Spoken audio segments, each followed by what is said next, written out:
सर्वनाम संज्ञा के स्थान पर प्रयोग होने वाले शब्दों को सर्वनाम कहते हैं।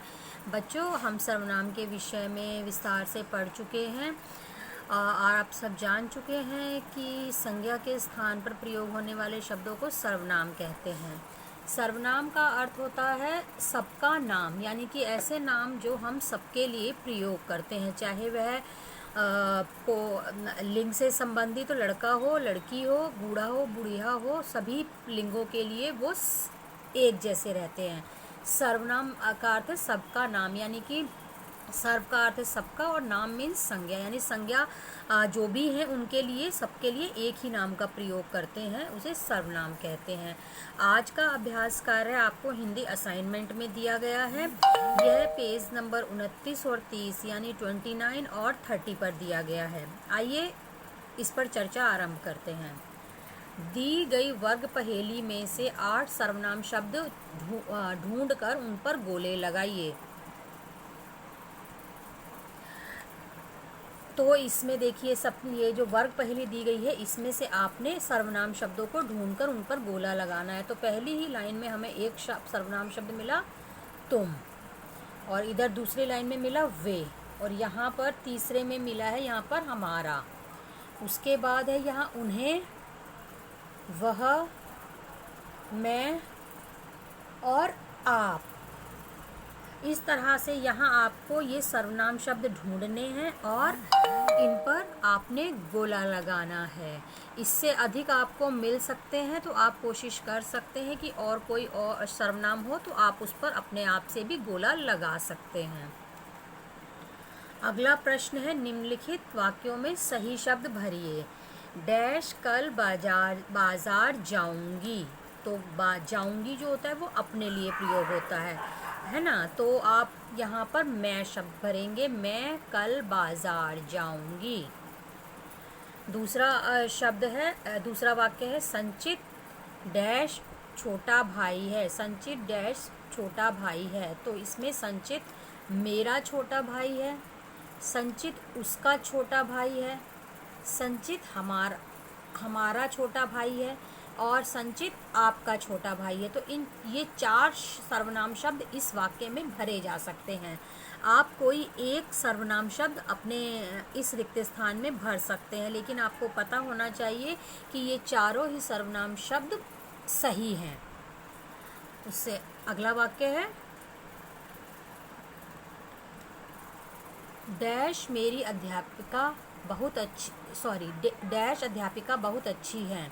तो इसमें आप भर सकते हैं मेरी अध्यापिका बहुत अच्छी हैं, हमारी अध्यापिका बहुत अच्छी हैं, आपकी अध्यापिका बहुत अच्छी हैं, तुम्हारी अध्यापिका बहुत अच्छी हैं या उसकी अध्यापिका बहुत अच्छी हैं। तो ये 5 सर्वनाम शब्द इसमें भरे जा सकते हैं और पांचों ही सर्वनाम बिल्कुल सही हैं। तो आप कोई एक सर्वनाम का प्रयोग कर इस वाक्य को पूरा कर सकते हैं। मेरी अध्यापिका बहुत अच्छी हैं, हमारी अध्यापिका, आपकी अध्यापिका, तुम्हारी अध्यापिका या उसकी अध्यापिका।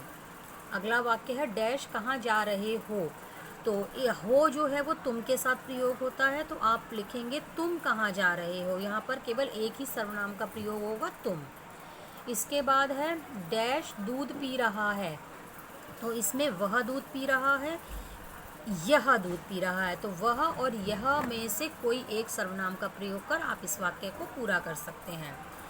मेरे घर के पास दवाई की डैश हैं। यहाँ पर थोड़ी सी आपने एक शब्द अपने आप लिखना है, दुकानें।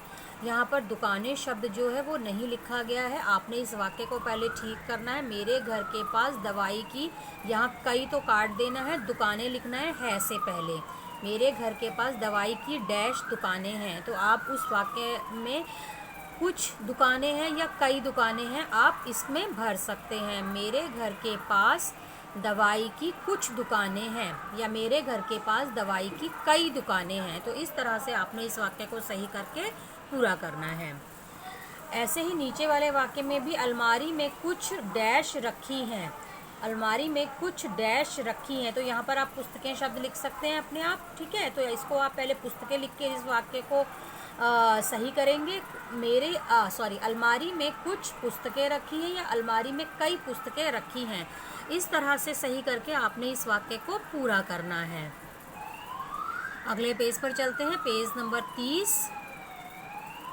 पेज नंबर 30 पर निम्नलिखित वाक्यों में रेखांकित शब्दों की जगह सर्वनाम शब्द का प्रयोग करके दोबारा लिखिए। आपको एक शब्द दिया गया और साथ साथ रेखांकित भी किया गया है, और उसके लिए उचित सर्वनाम का प्रयोग करके आपने वाक्य को दोबारा लिखना है। अंकुश के भाई ने अंकुश के लिए पुस्तक खरीदी। अंकुश के भाई ने अंकुश के लिए पुस्तक खरीदी। जो ये वाला अंकुश है इस पर अंडरलाइन किया गया है, तो हम लिखेंगे अंकुश के भाई ने, इस वाले अंकुश के लिए लिखेंगे उसके लिए पुस्तक खरीदी। अंकुश के भाई ने उसके लिए पुस्तक खरीदी। दूसरा वाक्य है रजत ने रजत का गृह कार्य कर लिया। तो हम लिखेंगे रजत ने, यहाँ पे रजत, इस वाले रजत के स्थान पर लिखेंगे रजत ने अपना शब्द, अपना सर्वनाम का प्रयोग करेंगे। रजत ने अपना गृह कार्य कर लिया। अगला वाक्य है माँ ने शिखा से कहा कि शिखा ने अच्छा काम किया है। तो इधर शिखा पर अंडरलाइन किया गया है। माँ ने शिखा से कहा कि उसने अच्छा काम किया है। इधर शिखा के स्थान पर उसने सर्वनाम का प्रयोग होगा, अच्छा काम किया है। तो इस प्रकार आपने इन वाक्यों को पूरा करना है, उसके लिए उचित सर्वनाम शब्द का प्रयोग करके। अगला प्रश्न है निम्नलिखित सर्वनाम शब्दों के बहुवचन रूप लिखिए। इन पर हम पहले भी चर्चा कर चुके हैं। मैं का बहुवचन होगा हम, यह, ये, उसे, उन्हें, वह, वे, उसका, उनका, मेरा, हमारा, इसे, इन्हें। तो ये सर्वनाम शब्द आपने इनको पूरा करना है, एक वचन से इनका बहुवचन रूप बनाना है। तो बच्चों ये आपने काम कंप्लीट करके हिंदी ग्रुप में 5 बजे से पहले सेंड कर देना है। तो आज के लिए बस इतना ही।